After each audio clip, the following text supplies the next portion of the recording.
عمران خان یې ګرفتار کو، په دې باره کې تاسو څه وایئ؟ موږ به ډېر خوشحال یو، دلته مو پیرازګولې وویشلې چې ګرفتار یې کړو. انتشار یې جوړولو، هر سړی انتشار یې خرابولو او ظالمو د ډرو نه باسي.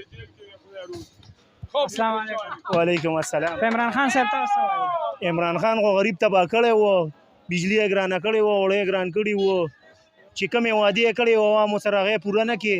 څه نور یې څه ونه کړه، چېرته کالج جوړ نه کړو، چېرته هسپتال جوړ نه کړو، څه نور څه خیر کار یې ونه کړو، ته یې ډورو نه باسي.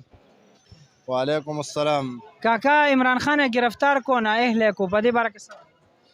دې باره کې موږ دا وایو چې زنګ قوم چې کوم دی که نه، آرمي ججیان صاحبان هغه چې څه فیصله کوي هغه د ملک د مفاداتو دپاره ده، او بهتره خبره ده چې ګیره کو، بهتره خبره ده چې ګیره کو. بدله کې به دا غلطۍ وي، هغه یې څه خو دې نه دی ګیر کړی، دا غلطۍ به ده کې وي. بېشکه چې ګیر کو په دې باندې موږ ډېر خوشحال یو. وعلیکم السلام. عمران خان صاحب یې ګرفتار کو، په دې باره کې څه وایئ؟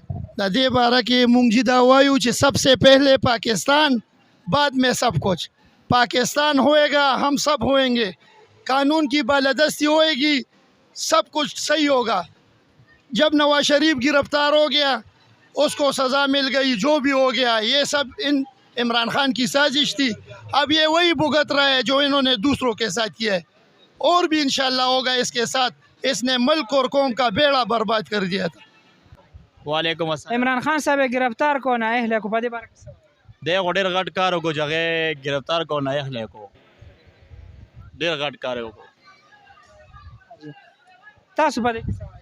دی ډېر د سړیتوب کار وکړو، غلطار و، ټول ملک یې تباه کړی و، غرق کړی و. وګوره دا دی اوس به که خیر هر څه ټیک ټاک شي، تاسو تماشه کوئ دکه یو سړی چې اخوا کي ټول عمر به دا کار سیټي انشاءالله تعالی. صحیح. نااهله کو، په دې باره کې څه وایئ؟ دی خو ډېر ښه کار وکړو چې ګرفتار کړو، او چې نااهله کړو، دا ډېر غټ کار وکړو. ځکه چې دې چې کله نه په 2018 کې دی چې وزیر اعظم شو، د لکه خلک د سره وو خو په سنالش باندې تو د وایي چې 1 کروڑ نوکرۍ ورکوم، 50 لکه کورونه به ورکوم. دې چې کوم دی نه وجه چې وزیر اعظم سره ورو ګراني 3 میاشتې به لږ ناکام کوي، بیا ورو چې کوم دی بیا کرونا باره باندې چې کوم دی رالو دا ملک تباه کړی دی. کني نواز شریف ته وګوره 35 کال هغه حکومت مونږ وایو چې نواز شریف راشي، نواز شریف ته به مونږ ډېر ښکلی چلی، دا غدار دی، دا دنیا ګاړی دا ټول هغه تښتېدلي. رحمت الله وبرکاته. څنګه له خیر دی؟ خیر خیریت. عمران خان صاحب یې ګرفتار کو او نااهله کو، په دې باره کې څه وایئ؟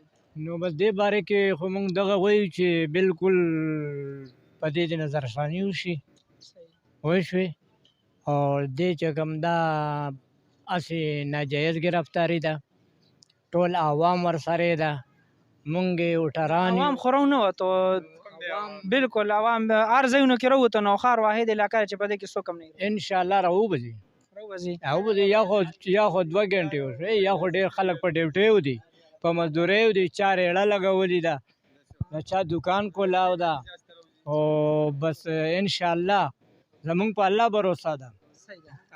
زمونږ په الله بروسه ده. تاسو څه وایئ عمران خان باره کې؟ یاره جی مونږ خو یو پارټۍ سره تعلق نه ساتو، مزدورکار خلک یو، مونږ خو د یو پارټۍ سپورټ نه کوو، نه مو ووټ خو څه پورې چاله ورکړی دی جي. ستاسو څه خیال دی؟ یاره امیر صاحب داسې کار دی چې په دلته کې خو په نوښار کې په نوم باندې د پي ټي آی ډېر زور و، خو صرف په نوم باندې چې کوم ورسره وو هغه ورسره ټول د لوټې وي، ځکه چې ټول دې ګډوډ شو.